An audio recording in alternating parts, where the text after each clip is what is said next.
नमस्कार। मैं डॉक्टर सविता चौधरी, सहायक आचार्य इतिहास, गवर्नमेंट कॉलेज बूंदी, आज की ई क्लास में आपका स्वागत करती हूँ। ये क्लास कोटा यूनिवर्सिटी के एमए फाइनल के स्टूडेंट्स के लिए है। एमए फाइनल ग्रुप बी में 5वां पेपर मध्ययुगीन राजस्थान 1176 से 1743 एडी है। आज हम इस पेपर के सिलेबस के बारे में सिलेबस का परिचय लेंगे। आपका सिलेबस 5 यूनिट्स में डिवाइडेड है और ये एक रीजन यानी राजस्थान का सिर्फ एक कालखंड का इतिहास है। प्राचीन, मध्यकालीन और आधुनिक 3 कालखंडों में से ये केवल मध्यकालीन राजस्थान का इतिहास है। सामान्यतया जब हम मध्यकालीन इतिहास की समयावधि लेते हैं तो नेशनल हिस्ट्री के संदर्भ में देखते हैं। भारत में तुर्की सल्तनत की स्थापना से मध्यकाल की शुरुआत मानी जाती है और ब्रिटिश सत्ता की स्थापना तक वह मध्ययुगीन इतिहास चलता है। लोकल हिस्ट्री, क्योंकि राजस्थान का इतिहास लोकल हिस्ट्री में काउंट होगा, तो राजस्थान के इतिहास के संदर्भ में हिस्टोरिकल डिविजन्स की क्रोनोलॉजी में कुछ वेरिएशंस हो सकते हैं। जैसा कि आप देखते हैं कि 1206 से लगाकर 1761 ईस्वी, जो कि भारत के इतिहास के संदर्भ में मध्यकाल की समयावधि है, यहाँ पर 1176 से 1743 का समय रखा गया है। दोनों ही तिथियां राजस्थान के इतिहास में महत्वपूर्ण है। जहां से हम मध्यकालीन राजस्थान के इतिहास को प्रारंभ मान रहे हैं इस पेपर के संदर्भ में 1175 ईस्वी में गौर के शासक मुइजुद्दीन मोहम्मद गौरी का मुल्तान के ऊपर पहला आक्रमण हुआ। आक्रमणों की कुछ श्रृंखला के पश्चात भारत में 1206 ईस्वी में दिल्ली सल्तनत की स्थापना हुई। यानी मोहम्मद गौरी का जो आक्रमण हुआ और उनको सबसे अधिक रेसिस्टेंस राजस्थान के संदर्भ में जिस सत्ता की तरफ से मिला वह चौहान शासक पृथ्वीराज तृतीय थे। 1176 के आसपास ही राजस्थान के इतिहास में दूसरी महत्वपूर्ण घटना हुई, जबकि 1177 में पृथ्वीराज तृतीय का सिंहासनारोहण हुआ। तो दोनों ही दृष्टिकोणों से, भारत में मध्यकाल की स्थापना के दृष्टिकोण से और राजस्थान के इतिहास के दृष्टिकोण से 1176 का साल एक महत्वपूर्ण साल है। इसलिए आपके इस पेपर में मध्यकाल का प्रारंभ इस तिथि से किया गया है। तो सबसे पहले हम जब यूनिट प्रथम शुरू करेंगे तो हमेशा ही इतिहास की शुरुआत जिस भी कालखंड का इतिहास हो उसके स्रोतों से की जाती है। वो स्रोत जो उस कालखंड के लिए उपयोगी और रिलेवेंट होते हैं। मध्यकालीन राजस्थान के इतिहास के संदर्भ में दो तरह के सोर्सेज हमको मिलते हैं। वो साहित्यिक स्रोत हैं और पुरातात्विक स्रोत हैं। साहित्यिक स्रोतों में राजस्थान के इतिहास में हमको काफी संपन्न स्रोत साहित्य से मिलते हैं। वो साहित्यिक स्रोत पर्शियन हो सकते हैं, क्योंकि इस समय तुर्की सल्तनत और बाद में मुगल सत्ता आती है तो वहां पर इतिहास लेखन प्रचुर मात्रा में प्रारंभ हो जाता है। जहां पर केंद्रीय सत्ता का संबंध राजस्थान के इतिहास से रहा है और वहां जहां पर ऐतिहासिक स्रोतों की रचना की गई है वहां पर पर्शियन सोर्सेज में राजस्थान के संदर्भ भी मिलते हैं। जैसे एक बहुत मोटे स्रोत के रूप में हम अकबरनामा को ले सकते हैं। बहुत ही मोटे स्रोत के रूप में हम अलाउद्दीन खिलजी के समय लिखे गए अमीर खुसरो के ग्रंथ को ले सकते हैं, जिसमें कि अलाउद्दीन खिलजी द्वारा किए गए रणथंबोर, चित्तौड़ और जालोर के अभियानों का वर्णन है। राजस्थान के राजाओं के दरबार में जो कवि रहते थे उन्होंने संस्कृत में कुछ सुंदर काव्यों की रचना की। जैसे कि जयानक ने पृथ्वीराज विजय लिखा। ये पृथ्वीराज चौहान के संदर्भ में सूचनाएं देने वाले संस्कृत का एक महत्वपूर्ण स्रोत है। राजस्थान में जैन धर्म काफी फलता फूलता रहा और जैन कवियों ने बहुत सारे ग्रंथों की रचना की। जैसे कि मेरुतुंग ने प्रबंध चिंतामणि लिखा। ये गुजरात का क्रॉनिकल है, गुजरात का इतिवृत्त है। किसी क्षेत्रीय इतिहास को संबंध रखने वाली ऐतिहासिक साहित्यिक रचनाओं को इतिवृत्त कहते हैं। ये गुजरात का इतिवृत्त है, लेकिन जहाँ पर राजस्थान का संदर्भ आता है, राजस्थान के इतिहास के बारे में उससे जानकारी मिलती है। इसी तरीके से खरकर गच पट्टावली से राजस्थान के चौहान राजाओं पृथ्वीराज चौहान और उससे पूर्ववर्ती चौहान राजाओं की वंशावली के बारे में जानकारी मिलती है। जो राजस्थान की सबसे महत्वपूर्ण विशेषता है वो चारण साहित्य की है। ये चारण कवि राजस्थान के अलग अलग राज्यों के दरबार में रहने वाले कवि थे, जिन्होंने ज्यादातर प्रशस्ति परक काव्य की रचना की है। ये काव्य कई तरीके के हैं, गद्य और पद्य दोनों में लिखे गए हैं। ख्यात, वात, वंशावली, विरुदावली, बहुत सारे तरीके के ग्रंथ हैं, जिनसे जो मुख्य मुख्य रूप से साहित्य की सेवा करते हैं, लेकिन इनसे ऐतिहासिक जानकारियां भी मिलती हैं। बार्डिक साहित्य में जो सबसे महत्वपूर्ण स्रोत है इतिहास के बारे में जानकारी प्राप्त करने का, वह ख्यात है, और ख्यातों को कई बार उनके महत्व के कारण बार्डिक साहित्य से अलग करके भी पढ़ा जाता है। ये राजस्थान के इतिहास को रिलेट करने वाले लिटरेरी सोर्सेज हैं। आर्कियोलॉजिकल सोर्सेज में आपको केवल शिलालेखों का अध्ययन करना है, जैसे कि महाराणा कुंभा ने अपनी गुजरात विजय के उपलक्ष्य में कुंभलगढ़ के किले में कीर्ति स्तंभ का निर्माण करवाया और उसके ऊपर कीर्ति स्तंभ प्रशस्ति का निर्माण करवाया। उससे कुंभाकालीन राजस्थान के बारे में और जिन प्रादेशिक शक्तियों से कुंभा का संबंध रहा था, गुजरात, मालवा आदि, इनके बारे में भी जानकारी मिलती है। सोर्सेज को पढ़ने के बाद, क्योंकि हम प्रथम यूनिट में राजस्थान के इतिहास की उन महत्वपूर्ण घटनाओं को पढ़ रहे हैं जो सल्तनत कालीन युग की हैं, 12वीं शताब्दी से 15वीं शताब्दी तक चलती हैं, तो मोहम्मद गोरी के चौहानों के साथ हुए संघर्ष, खासतौर से पृथ्वीराज चौहान तृतीय के साथ हुई पानीपत की पहली और दूसरी लड़ाइयों का अध्ययन करेंगे। पृथ्वीराज चौहानों का अजमेर से उन्मूलन करने के पश्चात चौहानों ने रणथंभौर को केंद्र बनाया और रणथंभौर में हमीर के समय में अलाउद्दीन खिलजी के अभियान के समय 1301 ईस्वी में रणथंभौर का पतन हुआ। तो तुर्की सल्तनत के साथ हमीर के संबंधों का भी हम अध्ययन करेंगे। राजपूत शासकों ने जो भी प्रतिरोध दिखाया तुर्की सल्तनत की स्थापना से लगाकर पूरे समय के दौरान, वो सब बिंदुओं का अध्ययन पहली यूनिट में किया जाना है। राजस्थान के इतिहास के बारे में महत्वपूर्ण बात यह है कि सल्तनत काल की जो समयावधि है, इसमें राजपूताना के वो राज्य रूप ले रहे थे जो बाद में राजपूताना के इतिहास में स्थायी राज्यों के रूप में बने। यहाँ पर सबसे पहले मेवाड़ का राज्य एक महत्वपूर्ण राज्य के रूप में पनप रहा था। महाराणा कुंभा एक प्रादेशिक शक्ति के रूप में उभरे। उसके बाद मारवाड़ में राव जोधा के नेतृत्व में मारवाड़ एक महत्वपूर्ण राज्य के रूप में पनपा। तो इन यहाँ से सोर्सेज से लगाकर राणा कुंभा और राव जोधा तक प्रथम यूनिट में अध्ययन किया जाएगा। सेकंड यूनिट में मुगल काल से संबंधित घटनाओं का अध्ययन किया जाएगा। मुगल काल की समयावधि 16वीं शताब्दी से 18वीं शताब्दी तक आती है। राजस्थान के इतिहास के संदर्भ में जो महत्वपूर्ण घटनाएं हुई वो मुगल सम्राट अकबर के समय में हुई।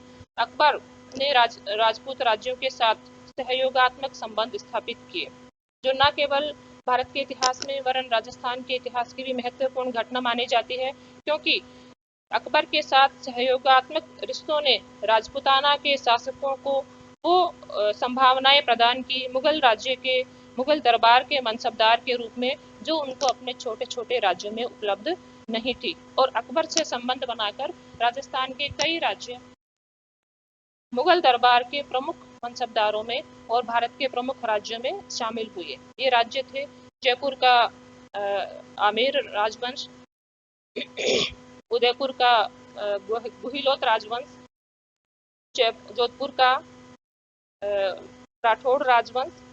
ये राजवंश प्रारंभिक संघर्ष के बाद मुगल साम्राज्य के प्रमुख स्तंभों में शामिल हो गए। तो अकबर के साथ राणा प्रताप के संबंध, राव चंद्रसेन, राव सुल्तान, राणा प्रताप उदयपुर से, राव चंद्रसेन जोधपुर से, राव सुल्तान बूंदी से, तीनों शासकों ने प्रारंभ में अकबर के साथ संघर्ष किया। राणा प्रताप आजीवन संघर्ष करते रहे। राव चंद्रसेन भी आजीवन संघर्ष करते रहे। राव सुल्तान रणथंभौर के पतन के बाद अकबर के सहयोगी हो गए।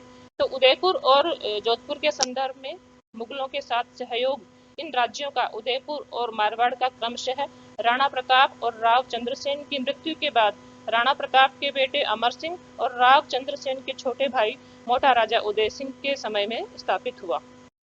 तो ये सहयोग और प्रतिस्पर्धा दोनों के संदर्भ में हमको राजपूत राज्यों के साथ अकबर और जहांगीर के संबंधों का अध्ययन करना है। अकबर और जहांगीर के समय में चली आ रही ये मुख्य रूप से सहयोग की परंपरा औरंगजेब के समय में बिगड़ी और औरंगजेब के समय में राजपूत राज्यों के साथ औरंगजेब का सीधा संघर्ष हुआ। खासतौर से मारवाड़ के राजा जसवंत सिंह के पुत्र अजित सिंह के समय में एक दीर्घकालीन संघर्ष हुआ, जो न केवल भारत के वरन राजस्थान के इतिहास की महत्वपूर्ण घटना है। ये दीर्घकालीन संघर्ष का अध्ययन हमको करना है। राजस्थान के जयपुर के राजा सवाई जय सिंह इस समय जबकि केंद्रीय सत्ता के सामने राजपूत राज्यों की या राजस्थान की, क्योंकि वो एक सहयोगी या अधीनस्थ के रूप में होते थे, तो राजपूताना के राज्यों का कद एक अधीनस्थ शासक या सामंत का कद माना जाता था। इन राजाओं में से जिन कुछ एक राजाओं ने प्रतिष्ठा प्राप्त की, उनमें से एक सवाई जय सिंह थे, जो न केवल मुगल दरबार के एक बड़े मनसबदार थे, वरन उन्होंने कुछ ऐसी सांस्कृतिक उपलब्धियां प्राप्त की जिनके कारण उनका नाम भारत के इतिहास में या कुछ संदर्भों में विश्व के इतिहास में भी प्रमुख गिना जाता है। वो उनकी उपलब्धियां टाउन प्लानिंग के संदर्भ में है। जयपुर की स्थापना उन्होंने की और खास तौर से उनकी ज्योतिषीय अभिरुचियों के कारण है। उन्होंने भारत के 5 नगरों में खगोल वेधशालाओं की स्थापना की थी। इन तीनों पॉइंट्स का अध्ययन हमको यूनिट 2 के अंतर्गत करना है। यूनिट 3 में कोटा का राजनीतिक इतिहास प्लस कुछ प्रशासनिक इतिहास और सांस्कृतिक इतिहास के बारे में अध्ययन करना है। कोटा राज्य बूंदी राज्य का एक हिस्सा था। 1635 ईस्वी में राव माधो सिंह के समय में शाहजहां की राव माधो सिंह से मित्रता के कारण शाहजहां ने कोटा के अलग राज्य को मान्यता दे दी। मुगल बादशाहों की नीति रही थी कि जहां संभव हो सकता था वो राजपूत राज्यों को तोड़ डालते थे, ताकि एक बड़ी शक्ति के रूप में उनका अस्तित्व ना रहे और वो मुगल साम्राज्य का सामना करने की स्थिति में ना रहे। तो 17वीं शताब्दी के मध्य से कोटा की एक इंडिपेंडेंट राज्य के रूप में शुरुआत होती है। उसके बाद संयोगवश कोटा के शासकों के मुगल शासकों के साथ संबंध मित्रतापूर्ण रहे और कोटा उन 5 राज्यों में शामिल हो गया जो कि मुगल दरबार में अपनी कुछ भूमिका रखते थे या अपना कोई कद रखते थे। ये राजस्थान के 5 बड़े राज्यों में गिने जाते थे। इनमें जयपुर, उदयपुर, जोधपुर, बीकानेर और कोटा, ये 5 राज्य ऐसे रहे जो निरंतर रूप से मुगल दरबार में अपनी भूमिका निभाते रहे। अब तक की ये जो सारी चीजें हमने देखी हैं वो राजस्थान के राजनीतिक इतिहास को रिलेट करती हैं। इतिहास को उसकी पूर्णता में समझने के लिए राजनीतिक इतिहास के साथ साथ प्रशासनिक, सामाजिक, धार्मिक, आर्थिक और सांस्कृतिक दृष्टियों से भी समझना जरूरी होता है। तो ये राजनीतिक घटनाओं के बाद जो आगे आने वाले टॉपिक्स हैं वो इन्हीं एस्पेक्ट्स को रिलेट करते हैं। जैसे कि राजस्थान में फ्यूडलिज्म का अध्ययन किया जाना है। फ्यूडलिज्म न केवल एक राजनीतिक पद्धति है, प्रशासनिक पद्धति है, वरन ये यहाँ के सामाजिक जीवन की पद्धति भी है। राजस्थान के राज्यों में खासतौर से जयपुर, उदयपुर, कोटा, बीकानेर और मारवाड़ में सामंतवाद की अलग अलग प्रणालियां जो एक दूसरे से थोड़ी थोड़ी भिन्न है वो हमें देखने को मिलती हैं। उनका अध्ययन हमको यूनिट 3 में करना है। लिटरेचर हम सोर्सेज के रूप में भी पढ़ चुके हैं और लिटरेचर फिर से प्रचुर मात्रा में जो राजस्थान में अनेक तरीके की भाषाओं में उपलब्ध होता है उसका अध्ययन हमको करना है। यूनिट 4 में धार्मिक इतिहास, खास तौर से सांस्कृतिक इतिहास और आर्थिक इतिहास के तत्वों को देखना है। राजस्थान में 2 तरीके के धार्मिक आंदोलन चले हैं मध्यकाल में। एक भक्ति आंदोलन जो हिंदू धर्म में पनपा, दूसरा सूफी आंदोलन जो मुस्लिम धर्म में पनपा। इन दोनों ही भक्ति आंदोलनों का हमको अध्ययन करना है। भक्ति आंदोलन में खास तौर से जिन संतों का अध्ययन करना है, मीरा, जाम्बोजी, जसनाथ, दादू, और सूफीज्म में खासतौर से चिश्ती सिलसिले और दूसरे सिलसिले जिनका राजस्थान के इतिहास से संबंध है उनका अध्ययन किया जाएगा। सांस्कृतिक इतिहास को से ही संबंध रखने वाले मेले और त्योहारों का अध्ययन भी हमको करना होगा। कुछ मेले और त्योहार ऐसे हैं जो कि ऐतिहासिक समय से ही अपनी महत्ता बनाए हुए हैं, जैसे कि जयपुर के गणगौर और तीज के उत्सव, जैसे कि बीकानेर का कोलायत का मेला, जैसे कि बीकानेर में करणी माता का मेला। इस तरीके के कुछ जैसे कि अजमेर में मोइनुद्दीन चिश्ती की मोइनुद्दीन चिश्ती की दरगाह में मनाया जाने वाला उर्स, जैसे कि पुष्कर में मनाए जाने वाला मेला, ये मेले और त्योहार ऐसे हैं जो कि मध्यकाल से ही चले आ रहे हैं और सांप्रदायिक सद्भाव के प्रतीक भी हैं। इन मेलों और कुछ दूसरे त्योहारों का अध्ययन भी राजस्थान के इस कालक्रम में किया जाएगा। इस समय की अर्थव्यवस्था का अध्ययन किया जाएगा। अर्थव्यवस्था में आप जो है अर्थव्यवस्था के मुख्य तत्वों जैसे कि कृषि, व्यापार, उद्योग का अध्ययन किया जाएगा।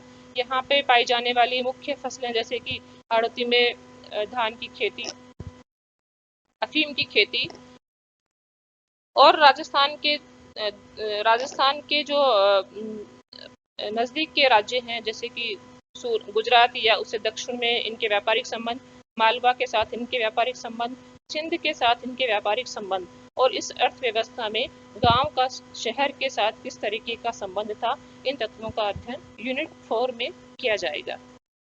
यूनिट 5 में फिर से सांस्कृतिक इतिहास को संबंध रखने वाली कुछ तत्वों का अध्ययन किया जाएगा। राजस्थान की चित्रकला की शैलियाँ, खासतौर से बूंदी और कोटा की शैलियों का अध्ययन करना है। बूंदी की और कोटा की चित्रकला शैलियाँ न केवल राजस्थान की सबसे महत्वपूर्ण शैलियाँ हैं, वरन मुगल शासकों से मित्रतापूर्ण संबंध होने के कारण यहाँ पर मुगल प्रभाव भी अधिक देखने को मिलता है। स्थापत्य कला के अंदर कुछ मंदिरों और कुछ किलों के स्थापत्य का अध्ययन किया जाना है। बारडोली के मंदिर चित्तौड़गढ़ जिले में प्रतिहार कालीन मंदिरों का समुच्चय है।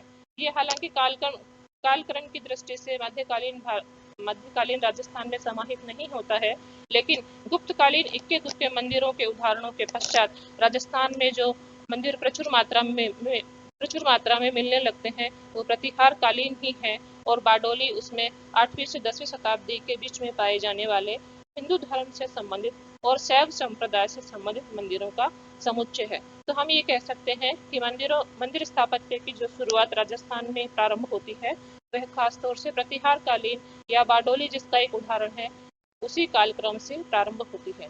दिलवाड़ा के जैन टेम्पल्स का अध्ययन किया जाना है। दिलवाड़ा के जैन टेम्पल्स 11वीं और 12वीं शताब्दी के हैं और मध्यकालीन राजस्थान के कालक्रम के हिसाब से प्रारंभिक दौर में आते हैं, लेकिन आप देखेंगे कि अपने स्थापत्य कला की दृष्टि से ये राजस्थान के मंदिरों में बहुत महत्वपूर्ण भूमिका रखते हैं। विजय स्तंभ का अध्ययन किया जाना है, इसका निर्माण राणा कुंभा ने किया था। कुंभलगढ़ फोर्ट का अध्ययन किया जाना है, उसका भी निर्माण राणा कुंभा के द्वारा किया गया था। लास्ट बट इम्पोर्टेंट फीचर यह है कि राजस्थान क्योंकि मरुस्थलीय इलाका है तो यहाँ पर अकालों की बहुत प्रचुरता रही है, और अकालों के बहुत अधिक आवृत्ति होने के कारण वाटर मैनेजमेंट यहाँ के जीवन का एक महत्वपूर्ण इश्यू हो सकता है।